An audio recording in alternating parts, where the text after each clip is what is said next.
ассалому алайкум тамошобинони азиз. Нашри махсуси барномаи сиёсӣ таҳлилӣ амният ва ҷомеа аст аз студияи марказии шабакаи телевизионии вилояти Суғд ки мавзӯи нақши озмуни фуруғи субҳи донои китоб аст дар баланд бардоштани маънавиёти ҷомеаро мавриди таҳлил ва баррасӣ қарор медиҳад. бо мақсади таҳлил ва баррасии масъалаи мазкур ба студияи марказии шабакаи телевизионии вилояти Суғд даъват шуданд. дар даври ҷумҳуриявӣ озмуни фуруғи субҳи донои китоб аст. ҳамчун аъзои ҳакамон фаъолият доштанд ва ҳамчунин бо анамун дониши худ, бо фаъолияти илмии худ ва ҳамчун фаъоли ҷомеа, коршиносони имрӯзаи мо аз қатори олимоне ҳастанд ки дар баланд бардоштани маънавиёти ҷомеа худ низ саҳми бориз доранд ва мо бо истифода аз фурсати муносиб аз номи масъулини барномаи сиёсӣ таҳлили амният ва ҷомеа барои чунин фаъолияти назар аст ва ҳамчунин барои иштирокшон дар барномаи имрӯза изҳори сипосмандӣ мерасонем. ва сараввал мехостем муаллима аз шумо пурсида бошем, нақши озмуни фуруғи субҳи донои китоб аст дар ташаккули ҷаҳонбинии маънавии ҷомеа чӣ гуна аст? Марҳамат. саломат бошед. озмуни ҷумҳуриявӣ фуруғи субҳи донои китоб аст. тӯли 7 сол аст ки бо ибтикори асосгузори сулҳу ваҳдати миллӣ, пешвои муаззами миллат, президенти ҷумҳурии Тоҷикистон муҳтарам Эмомалӣ Раҳмон баргузор мегардад ва ин озмун озмуни миллӣ шудааст. зеро дар ин озмун дар номинатсияҳое ки ба синну сол вобастагӣ ҷудо шудааст, тамоми қишри ҷомеаи Тоҷикистон ва берун аз марзи он, хосатан ҳамин сол 2 нафар берун аз марзи Тоҷикистон ширкат варзиданд ва бинобар ҳамин ҳам вақте ки довталабон, он нафароне ки китобхон ҳастанд, аз маърифати имрӯзу дирӯз ва фардои ҷомеа на танҳо аз китобҳои нависандагони тоҷик, балки аз берун аз марзи он, аз адабиёти ҷаҳон бархурдор ҳастанд, дар ҳақиқат маърифати онҳо боло меравад. зеро бесабаб нест ки президенти кишвар маҳз ҳамин озмунро дар ҷомеаи имрӯзини мо оғоз карданд ва дар ҳақиқат вақте ки мардум китобхон мешаванд, аз синфи 1 то синфи 4, аз синфи 5 то синфи 11 ва донишҷӯёну магистрантону докторантоне ки дар ин озмун ширкат меварзанд ва синну соли гуногуне ки дар ин озмун онҳо дар ҳақиқат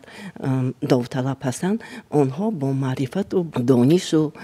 соҳибдонишии худашон аз дигар мардумон фарқ мекунанд ва бинобар ҳамин ҳам ин озмуни миллӣ тамоми қишри ҷомеаи муосири моро фаро гирифтааст ва вақте ки кас китобхон мешавад, он аз он хислатҳои бади инсонӣ ки ҳаст, он аз он дур мешавад, зеро китоб дар ҳақиқат шахсро тарбият мекунад. ташаккури зиёд муаллимаҷон. дар ҳақиқатан ҳам ин озмунро хеле ибораи хеле зебо гуфтед ки озмуни миллӣ шудааст аллакай ва дар ҳамин замони ҳасоси ҷаҳони муосир ки бархурди фарҳангҳо ва миллатҳое ки таърихсозӣ мекунанд ва ташаббуси бевоситаи асосгузори сулҳу ваҳдати миллӣ, пешвои муаззами миллат, президенти ҷумҳурии Тоҷикистон аст ки давоми 7 сол боло ҳам ишора шуд ки озмун баргузор мегардад ва ҳама сола боз ҳамин идомаи иқдомҳои пайваста бобати ҷоизаҳои озмун, мукофотпулиҳо зиёд карда мешавад ва чӣ хеле ки ишора карданд, наминаҳо илова карда мешавад ки ҳатто берун аз кишвар дар ин озмун имрӯз имкони иштирок кардан доранд ва албатта яке аз ҳадафҳои озмун шояд устод ҳамин нафароне ки имрӯз дар ҳамин озмун фаъол ҳастанд, нафароне ки ҷоизадор мешаванд, бояд дар ҷамъият як нафарони таъсиргузор бошанд ки барои баланд бардоштани маънавиёт, ҳуввияти миллӣ саҳм дошта бошанд. ба андешаи шумо, оё нафароне ки ҳамасола дар ин озмун ҷоизадор мешаванд то кадом андоза ба ҷамъияти мо ҳамчун як шахсиятҳои таъсиррасон шуда истодаанд? Марҳамат. ташаккури зиёд. воқеан чун ки муаллимаи муҳтарам ишора карданд, тӯли 7 сол аст ки ин озмун бо ибтикори асосгузори сулҳу ваҳдати миллӣ, пешвои миллат муҳтарам Эмомалӣ Раҳмон идома дорад ва аз ҷараёни баргузории ин озмун равшан аст ки воқеан имрӯз ҳадафи аслии он камолоти маънавии ҷомеа аст. чунки вақте ки инсоне ки китоб мехонад, инсоне ки бо китоб сару кор дорад, вай ҳеҷ гоҳ ҳуқуқи хато карданам надорад. ба ҳамин хотир ин ғолибоне ки имрӯз дар озмун ҳастанд ва на танҳо ғолибон, балки масалан агар аз оморе ки муайян шуд, беш аз масалан 500 000 нафар аллакай аз давраҳои аввал то давраи ниҳоӣ дар озмун иштирок мекунанд. ин воқеан як рӯйдоди маънавӣ ва гуфтан мумкин аст як инқилоби маънавӣ аст ва албатта самараҳои инро мо در سالهای مثلا بعد از 10-15 سال می‌بینیم. چون اینا مثلا تصور کنید که یک کودکی که مثلا در صنف 1 یا 7 یا 8 سال دارد و مثلا بیشتر از نزدیک یا زیادتر از 1000 بیت از شاهنامه از بر می‌داند و هیچ وقت از خاطر ولی دیگه نمیره، چون که همیشه این یک اصول سنتی خردگرایی هست که در ذهن و اندیشه نیاگان ما بود. ما وقتی بر روزگاری کودکی استاد رو که مثلا تو میرزا عبدالقادر می‌بینیم اونها الکی در همین سن و سال 7 سالگی یا 8 سالگی در برابر اینکه خیلی از اثرهای مثلا مطالعه میکنم. ابوالمعالی بیدین میگه که من در یک قسم اثرها شاید مثلا مستقیم مطالعه کردم یا یک قسم اثرها مثلا در صحبت رفشندلان. همین برگزاری آزمون من فکر میکنم که با یک شیوه دیگر بسیاری از سنت های نادری مکتب معارف پروری، مکتب معنویت گستری نیاگان ما رو توسط این تشبث پیشوای معظم ملت احیا کرد. ما در گذشته میدونیم که در مدرسه ها حتی در برابر دیگر علوم دینی گلستان، بوستان، مثلا دیوان حافظ و حتی بیدی را تعلیم میدادن و امروز تصور کنید که وقتی یک برای داوطلبان در نظامنامه مقرر شده است که باید حداقل 100 مثلا غزل یا مثلا 150 بیت از دیگر نوع‌های شعری یا مثلا داستان باید از بر کنند، این البته هم یک شیوه دیگری گلستان خوانی و بوستان خوانی است. ما بسیار خوشحال هستیم که بعضی از دختران تا 100 نزدیک 100 حکایت از گلستان از بر کنند. یعنی تصور کنید که کودکی صنف 1 یا 4 که مثلا هنوز خودساله است وقتی این چیز از بر میکنه، این یک ذخیره بسیار معنوی در اندیشه در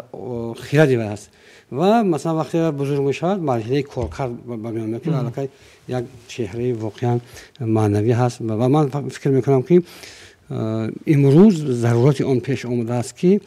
یک من در دیگر مصاحبه هایی که با رسانه های خبری مثلا کتابخانه ملی و دیگر نشریه ها بود من اینجا تاکید کردم که امروز ضرورتی در یک نهاد جمعیتی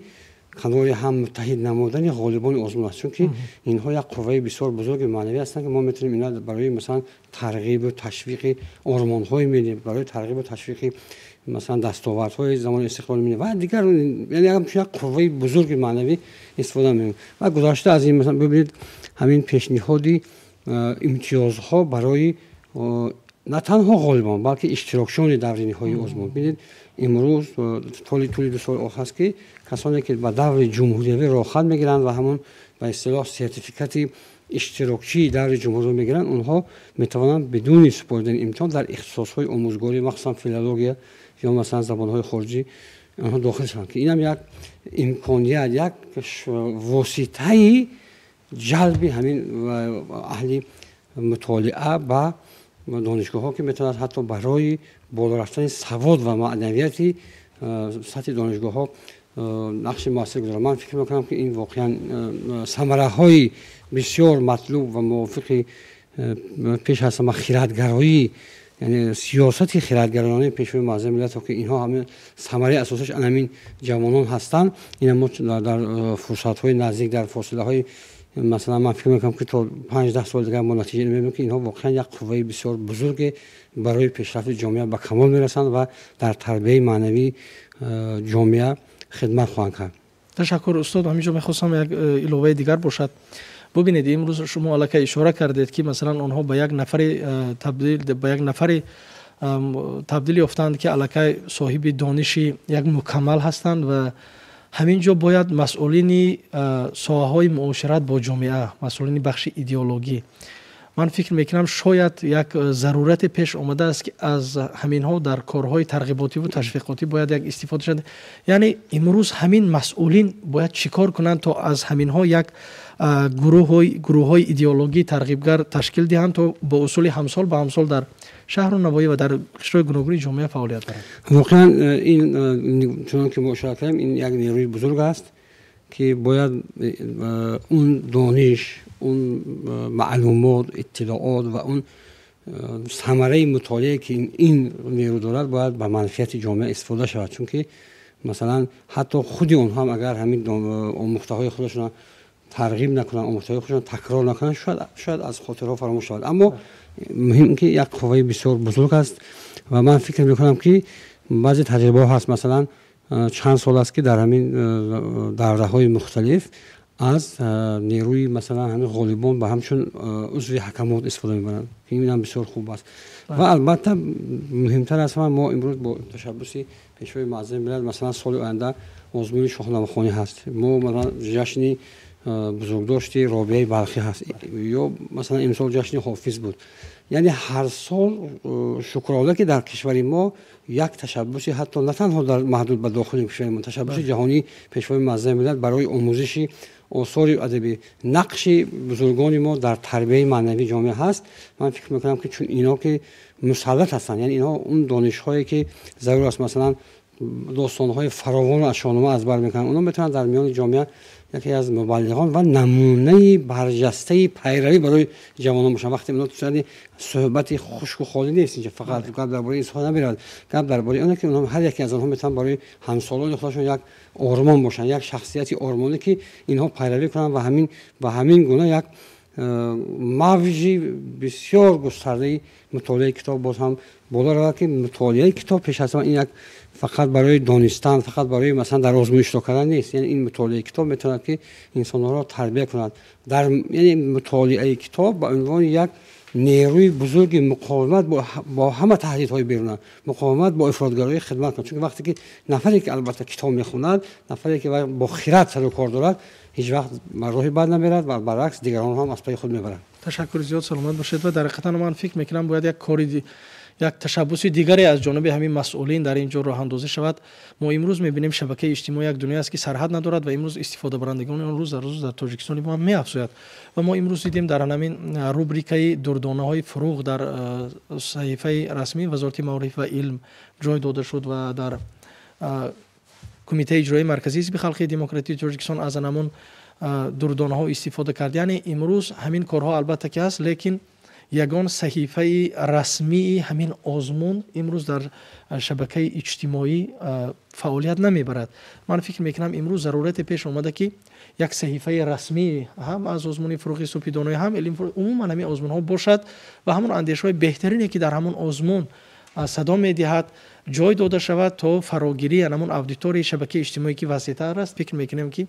یک زمینه میگذارد تا معنویات جامعه بلند گردد. و معلم جان میخواستیم اندیشه شما رو بسته به همین دردانه های فروغ که امسال اعضای حکمان بودید، چگونه مثلا از همون خوانندگان مکتب تا نسل کلانسال سطح آمادگی در آزمون چگونه بود و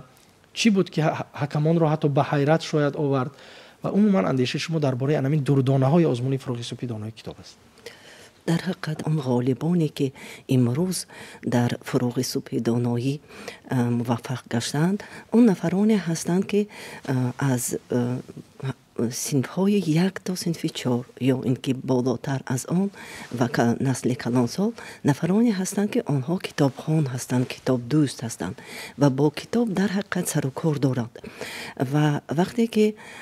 بعضا می شود که مردم بسیار می آیند داوطلبان و پرسان می شوند که ما چگونه به این آزمون آمادگی گیریم و تیاری بینیم و ما حتما می گوییم که برای به آزمون تیاری دیدن اولا نظامنامه مخصوص آزمون فروغ صبح دانایی است که اولا با امر جناب عالی اگر برآمده باشد و من بعد با عالمان نویسندگان در اینجا عضو اتفاق نویسندگان جمهوری تاجیکستان، وزارت معارف و علم جمهوری تاجیکستان، وزارت فرهنگ اینجا باید کار کنند و همه در یک جایی که نظامنامه آزمون فروغ صبح دانایی را ترتیب می دهند و ما در اساس همان نظامنامه باید که اون داوطلب را آمادگی بینیم، تیار کنیم و از روی همان سوال و جواب کنیم. و همین طور هم شد که امسال آمادگی داوطلبان یعنی همان دردانه ها غالبان بیدرک نشدند، زیرا از طرف حکومت ولایت سوخت تصمیم گرفتند که با آن نفرانی که در دور ولایت علاقه جای گرفتند و غالب آزمون ولایتی شدند با آنها هر هفته روز شنبه کار کنند در کتابخانه عمومی و ولایتی تاشخوجه اسیری و ما با آنها سوال و جواب کردیم، آمادگی گرفتیم و در اینجا یک شرایط بسیار خوب فراهم آوردن هم به حکمان و هم به اون داوطلبانی که الکی در آزمون ولایتی آنها غالب بودند و ما هر هفته روز شنبه با آنها سوال و جواب میکردیم. از بسته آنها، پرونده آنها الکی آشنا شده بودیم و در اساس نظامنامه‌ای که ترتیب داده شده است در آنها به ترتیب آورده شد و از همان پرونده سر کرده تا سوال و جواب بسیار با غالبان آزمون شده بود و در حقیقت وقتی که ما با همان داوطلبان یعنی گلچین معرفت امروزه تاجیک ما سوال و جواب میکردیم، درک میکردیم که آنها در حقیقت آن آثاری که از ادبیات معاصر تاجیک است یا از ادبیات کلاسیکی فارس و تاجیک است، آنها الکی برخوردار هستند، الکی آنها درک معنی کرده میتوانند. آنها وقتی که در آوان کودکی همه آن کتاب ها را از خود میکنند، الکی در خاطر آنها، در ذهن آنها الکی مانده است و این انقلاب را در تفکر آنها الکی در خصلت و خاراکتر آنها الکی میآورد که آنها از هر یک قهرمانی که آن اثر را مطالعه میکنند از آنها برداشت برای خود در زندگی میکنند و همین طور هم هست. زیرا وقتی که آثار استاد صدرالدین عینی را میخوانید، آثار ابوالقاسم لاهوتی یا غزل‌های را که از آنها اذیت میکنند یا درک معنی میکنند، آنها الکی طرز گفتارشان دیگر است، رفتارشان دیگر است و مناسبت آنها با انسان‌ها یا اینکه با هممسلکان خودشان تماما دیگرگونه است و در حقیقت وقتی که کس کتاب میخواند الکی در جامعه یک مقام خود را پیدا میکند. همون صنفی در نمینات ادبیات معاصر یک نفر دخترک از ناحیه مسجد امیده شریفه و طول 2 سال باز او اشتراک میکرد در آزمون فروغ سوپ دانایی و نگاه کنید که این سال او صاحب شاه جایزه گردید. از صنف 1 و 4 اینقدر غزل‌های زیادی را از بر کرده است. بعد در انتخاب غزل استاد او بسیار موشکافانه کار کرده است و این هم یک الکی پیشرفت یا یک زینه بالا از دیگر داوطلبانی که در همون آزمون شرکت ورزیدند. اعضای حکمان وقتی که در همانجا می نشینند آنها به همه این اهمیت میدهند، به انتخاب غزل که آنها به موضوع و محتوایش چگونه است، آیا خصوصیت تربیوی دارد و تندرستی دارد، اون چگونه به میبخشید پسیکولوژی بچه تاثیر میکند، به سن و سال آنها وابستگی دارد. استاد نقش مهم دارد در آن. بله استادی که مخصوصا کودکان را آماده میکنند نقش بسیار مهم دارند و وقتی که ما بسته همین دخترک را نگاه کردیم دیدیم که یگان خطاگی در آنجا نرفته است. بعضا میبینید که در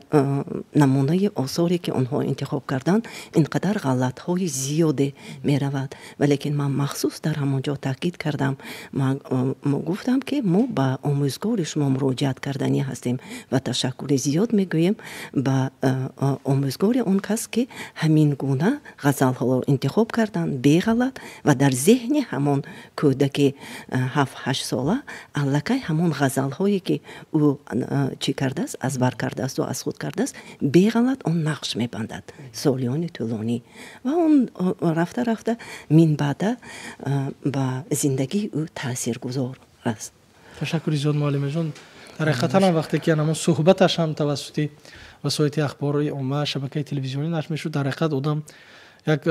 خیلی که جناب عالی وقتی در صحبت با جوانان رانا در سر منبر وقتی که اومد گفتن اکنون سخن کنید که ما یک راحت کنیم از این سخنرانی شما، ما هم در همین دردانه ها وقتی که همین بخصوص همین دختره که غالب شاه جایزه آزمون گردید وقتی که صحبت میکند آدم یک غذای معنوی میگیرد از یک کودک خردسال.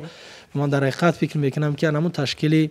صحیفه های مخصوص و در آن جای دادن همین گونه سخن های همون غالبان و دردانه های آزمون میتواند که برای باز هم بلند گردیدن معنویات جامعه و برای جلب دیگران روی آوردن به آزمون یک زمینه بسیار خوب فراهم بیاورد و معلم بسیار خوب یادآوری شدند که مسئولین ولایت برای آماده کردن و یک نتیجه خوب به دست آوردن کوشش کردند و همین بود که یکی از شاه جایزه آزمون نصیبی دسته ولایتی سوخت گردید. و استاد از شما میخواستیم اینجا پرسیده باشیم، شما داوری همین آزمون بودید، چی پیشنهادات دارید که دورنمای همین آزمون، چون هر سال با یک تشبثی نو می شود، چی پیشنهادها و چی تشبث ها می تواند که باز هم برای جلب زیادی داوطلبان و همچنین برای باز هم بهتر شدن و برای بلند گردیدن هم معنویات جامعه همین آزمون تواند که سببگار گردد؟ تشکر زیاد. من قبلا از طریق سامانه کتابخانه ملی و هم صحیفه کتابدار بعضی از فکر و ملاحظه خود را در روزهای برگزاری آزمون گفتم. خب در نظر اول من فکر میکنم که واقعا یک تجدید نظر به معیارهای آزمون ضرور است در شرایط امروزه، به خاطر اینکه وقتی که مبلغ گذاری آزمون از جانب اساسگذار اصول وحدت ملی پیشوای ملت محترم ایمان رحمان زیاد کرده شد و این سال اولین بار من غالبان شاه جایزه با گرفتن 140,000 سومانی و غالبان جای اول 70,000 سومانی مشرف شدن. من تجربه برگزاری آزمون نشان میدهد که واقعا با معیار هم تجدید نظر شد، چون که در جریان آزمون من سال چهارم است که در جمهوری از هیئت حکمان هستم و با مشاهده میرسد که واقعا نه همه داوطلبان برای تکمیل هم مطالعه و تکمیل اشعاری ازبر شده زحمت میکشن. حتی بعضی بسته های رو ما دیدیم که از همه سال گذشته یا از سالهای پیش باقی موندن. تصور کنید که مثلا ما سال هفتم آزمون است و اگر یک نفر 6 سال یا 7 سال اگر شرکت داشته باشد باید حداقل باید 700 غزل ازبر کند، اما همون 100 غزل سال اول است. من فکر میکنم که برای اون که باز یک کوشش و جوشش در نهادی مخصوصا جوانان ایجاد شود، یک معیارها یک اندازه باید با نظر داشت افزودن مبلغ‌های آزمون بالا برداشته شود و این باید میتواند که یک کوشش‌های را به میان آورد. و نکته بسیار من در مثال تجربه ادبیات کلاسیک میخوام تاکید کنم، نکته بسیار قابل توجه که باید و اون هم اهمیت دهند هم آموزگاران هم اشتراکچیان و هم مسئولین این است که بعضی از مثلا در همین اگر حدودی در هر بخش مثلا اگر 100 نفر شرکت کنند، مثلا حدودی گفتم ممکن است که 60% مثلا دفترهایی که پیشنهاد مثلا یک رنگ هستند، مثلا از یک سرچشمه گرفتند و بعضی حتی هم شعرها تکراری همدیگر هستند. یعنی این تقاضا میکند که باید البته من اونجا پیشنهاد کردم که یک کتابی با نام بیاض فروغ برای یعنی جستارهای نو، یعنی اون کوشش‌های نو، معیارهای نو منظور شد و البته در دور جمهوری مثلا اشتراک کردن داوطلب با بسته‌های دوره غلط که من معلم محترم اشاره کردم، همه در جریان برگزاری آزمون اکثری داوران به این تاکید میکنن، این یک اندازه قابل قبول نیست. باید اینجا در همه زینه‌ها با مسئله یک جدیت در تهیه متن ضرور است. چون برای چی؟ به خاطر اینکه اینجا وقتی که دو خواننده مثلا صنف 1 یا صنف 2 همه شعر مثلا با هر گونه که میدن همون رو ازبر میکنن، بهتر اون است که باید شکلی درستی مثلا همون شعر در ذهن و از همین حاضر شکل گیرد که در آینده و برای معرفت آن تلاش کنند. و بعدا ما میدونیم که یکی از هدفهای اصلی این آزمون معرفت ادبیات است، یعنی در برابر اینکه ما ازبر میکنیم یا در برابر اینکه اثر مطالعه میکنیم باید معرفت شود، یعنی همون خواننده که اثر مطالعه میکرد باید برداشت برای خودش گرفت، نه تنها فقط برای پاسخ گفتن و مثلا گرفتن جایزه، بلکه باید در زندگیش باید یک دگرگونی شود، یک تحولات فکری در وی ایجاد شود و از این نگاه برای به این نتیجه رسیدن باید آموزگاران رهبران اینها کار کنند. و البته چند سال پیش ما حتی پیشنهاد کرده بودیم که بعضی از بخش‌های خطی یعنی برای دانشجویان برای سن سالی بالا مثلا با میان گذاشته شود، چون که یک اندازه معیارهای پرسش با مثلا خوانندگان یا کودکان و سن سالی بالا خود از خود این معیارها یک دگرگونی رو تقاضا می‌کند. به همین خاطر ثمره‌های آزمون هم پیش هست. این است که باید از این آزمون برای خود بهره مندی گیرند، برای خود مثلا برای هم تکمیل فکر هم تکمیل اندیشه. لیکن خوشبختانه ما احساس میکنیم که اونهایی که مثلا چند سال اشتراک کردن یا مثلا اونهایی که تازه وارد شدن در همین سال من یک چیز بسیار خوب و خوب و خوشایند بود که اکثرا داوطلبان الکی اون اشعاری که از بر کردن قریب کاملا بی‌غرض میخونن، کاملا مثلا مسلط هستن و این بسیار برای جامعه، برای آینده ما خوب است. من فکر میکنم که البته همه حکمان در این جریان برگزاری آزمون پیشنهادهای خودشون کردن،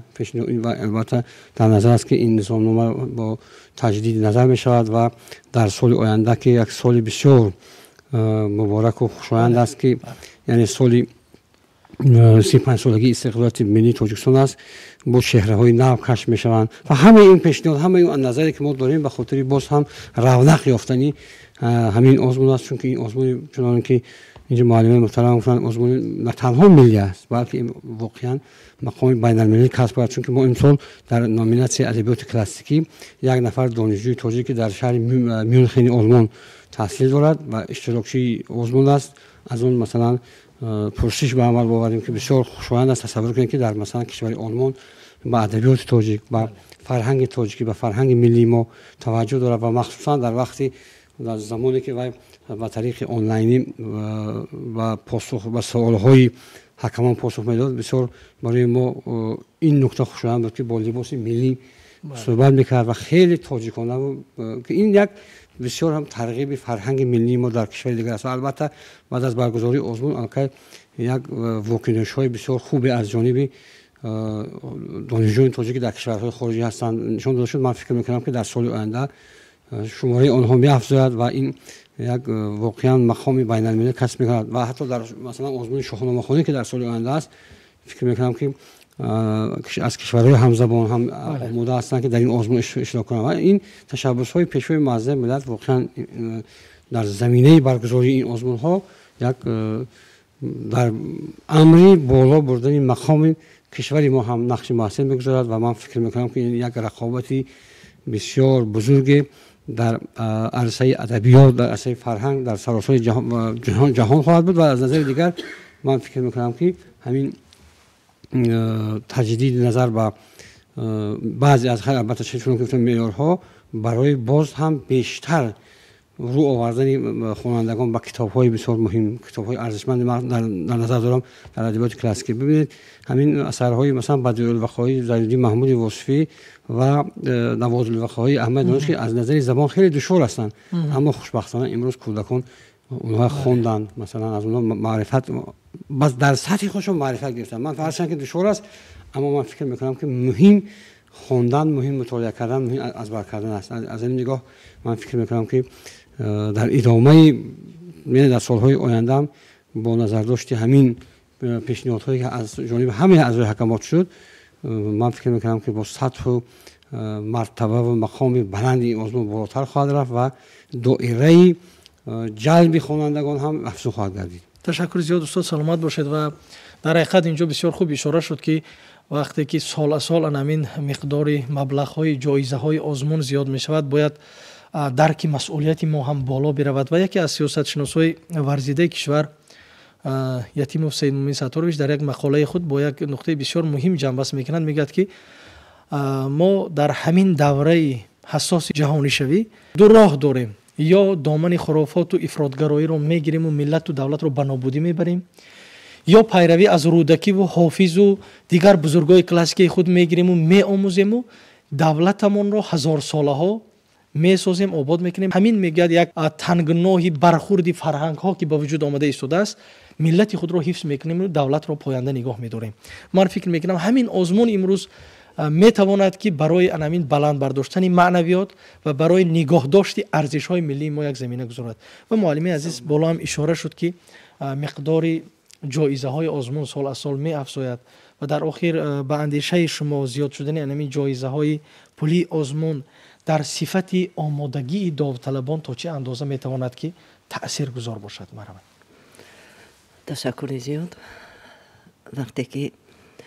سالهای پیشین ما اشتراکچی دوره نهایی آزمون جمهوری فروغ سپیدانایی بودیم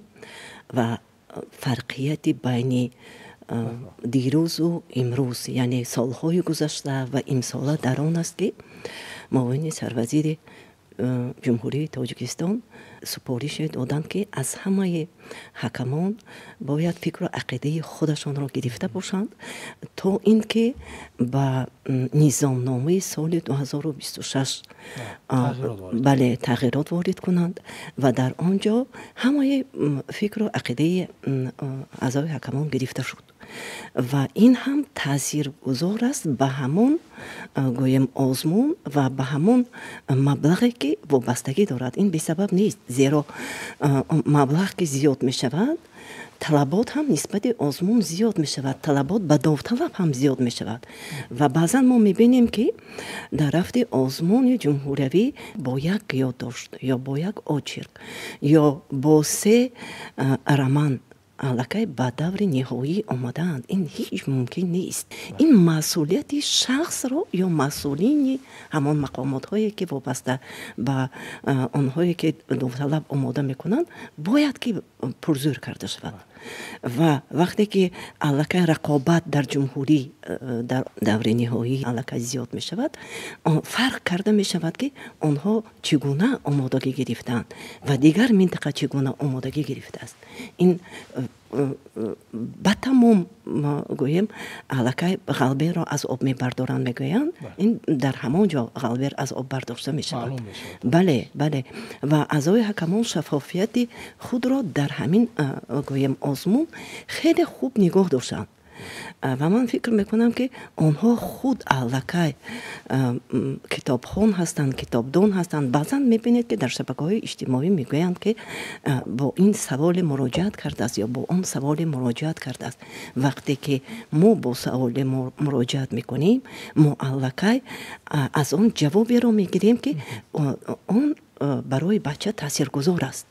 баъзан аъзои ҳакамон ҳамон саволеро медиҳанд ки он ҳисси ватандӯстии ҳамон бачаро бедор мекунад. Дар китоб он ҳаст, мо аз он савол медиҳем барои онҳо. ва ин як намуди тарбияти ҳамон довталаб, ҳамон нафаре ҳаст ки дар озмун ширкат варзидааст. ва дар ҳақиқат вақте ки маблағ зиёд мешавад ва дар ҳақиқат вақте ки аз солҳои пешин аллакай инҷа устоди арзманд гуфтанд ки шоҳҷоиза ба 4 нафар аллакай муқаррар карда шудааст, на ба як нафаре ки солҳои пешин буданд. бале 140 000 сомонӣ мебахшед барои як нафаре ки китоб хондааст, маърифати худро карда метавонад дар назди ҷомеа.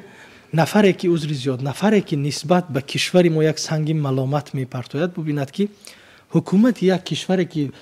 наздик ба 35 соли ҳатто истиқлолият дорем, барои як шоҳҷоизаи озмун барои як нафар 140 000 сомон маблағ медиҳад. бале ин дуруст аст, зеро ки барои маърифат кардан, барои дониш омӯхтан, барои соҳиб дониш шудан маблағ додан дар ягон ҷаҳон, мамлакати ҷаҳон ё давлати ҷаҳон олам нест. ва ин ибтикори бевоситаи президенти муҳтарами кишвар аст ки ана ҳамин гӯем фуруғи субҳи доноиро ба роҳ монданд ва ин дар ҳақиқат озмуне ҳаст ки озмуни милливу байналмилалӣ гаштааст. яъне таваҷҷӯҳи дигарон нисбат ба озмун на танҳо дар дохили тоҷикистон, балки дар берун аз марзи он ҳам зиёд шуда истодааст. ва на танҳо баъзан мегӯянд ки агар маблағ набошад, агар амин шахс китоб намехонад. баъзан вақте ки мо бо довталабон суолу ҷавоб мекунем, мебинем ки аллакай маърифати онҳо дигаргуна аст. не, онҳо на танҳо барои маблағ гирифтан, балки маърифати худро бой кардан, барои идроки маънӣ кардани ҳар як асаре ки хондааст, аз он ӯ бардошт мекунад ва он барои оянда зиндагии худаш аллакай раҳовард аст, раҳнамои аст ҳамон китобе ки ӯ хондааст. ин маблағро дигаргун кардан масъулияти навро ҳам мехоҳад ва ман дар боло зикр кардам ва ин бесабаб нест ки аллакай 2026 низомнома аз рӯи ҳамон гуфтаи аъзои ҳакамоне ки бисёр хубам карданд, мисол ки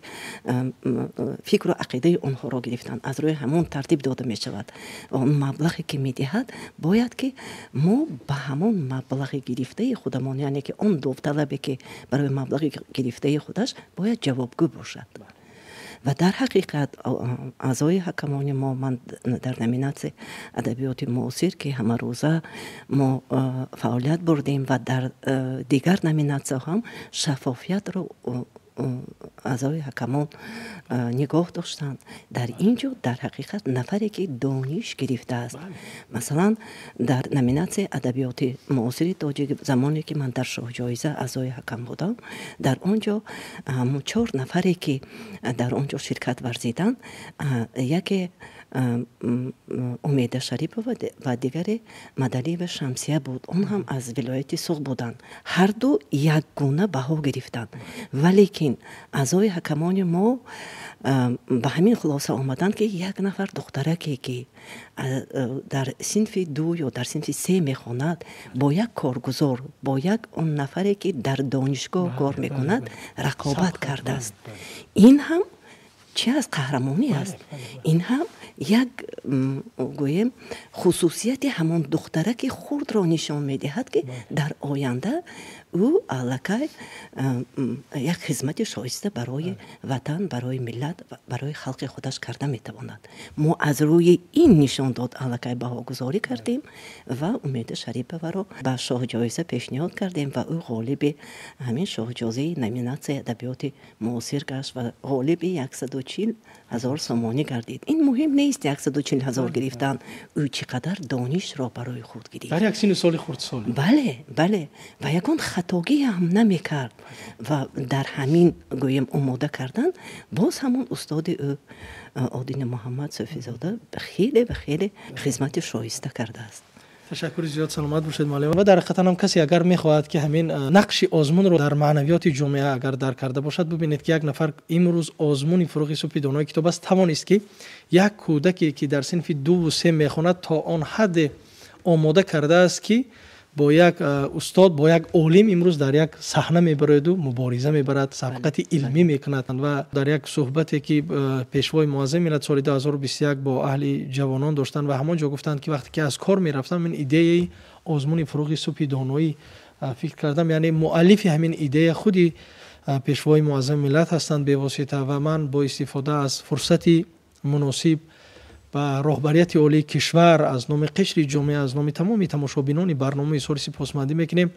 چون تاجیکستان شاید یگانه و از کمترین کشورهای است که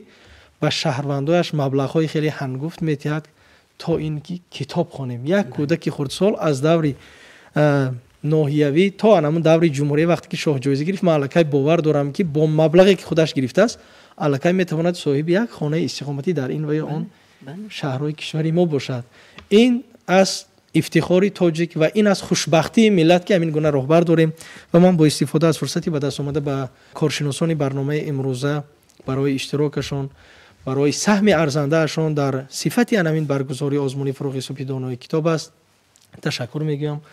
تماشابینان عزیز، این بود نشری مخصوصی برنامه سیاسی تحلیلی امنیت و جامعه که موضوعی نقش آزمون فروغ صبحی دانای کتاب است در بلند برداشتن معنویات جامعه را مورد تحلیل و بررسی قرار داد. تا برنامه‌های آینده صحتمند و سلامت باشید. خیر.